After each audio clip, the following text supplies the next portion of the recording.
Goblins, Their Habits and Haunts. From Wikipedia, the source we can all quote from and not get sued. A goblin is a monstrous creature from European folklore, first attested in stories from the Middle Ages. They are ascribed various and conflicting abilities, temperaments, and appearances, depending on the story and country of origin. They are almost always small and grotesque, mischievous or outright evil, and greedy, especially for gold and jewelry. They often have magical abilities similar to a fairy or demon. Similar creatures include brownies, dwarves, gnomes, imps, and kobolds. Whoever wrote this obviously had no real experience with goblins. For that, we must go to primary sources. These sources do not include J.R.R. Tolkien. Tolkien used the term goblin in The Hobbit.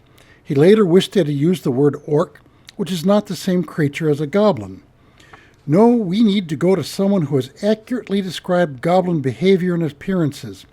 That would be James Whitcomb Riley. He's been dead long enough that I may quote him liberally, like unto Wikipedia, with no ensuing legal consequences. So here goes.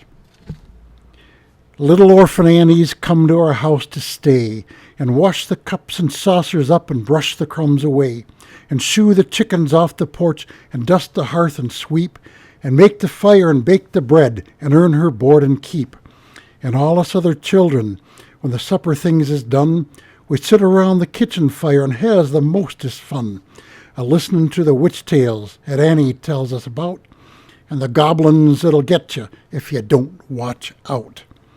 Once there was a little boy who wouldn't say his prayers, and when he went to bed at night away upstairs, his mammy heard him holler, and his daddy heard him bawl, and when they turned the covers down he wasn't there at all. And they seeked him in the rafter room and cubby hole and press, and seeked him up the chimbley flue and everywheres, I guess. But all they ever found was his pants and roundabout, and the goblins'll get you if you don't watch out. And one time a little girl 'd always laugh and grin and make fun of everyone, all her blood and kin. And once when there was company and old folks was there, she mocked 'em and shocked 'em and said she didn't care. And just as she kicked her heels and turned to run and hide, there was two great big black things a-standing by her side, and they snatched her through the ceiling, for she knowed what she's about, and the goblins'll get you if you don't watch out.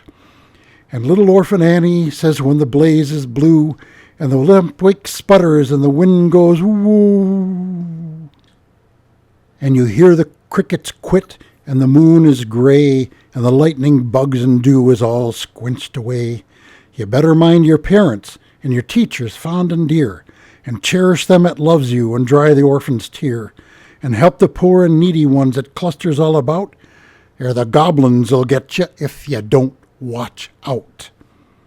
From my own experience, you can catch one in a properly baited snare utilizing locally caught free-range naughty children. They have a nice pelt and they taste like chicken. The goblins, that is. Don't eat the children. You can sell their leftover bits to the wicked witch down the street, thereby destroying the evidence.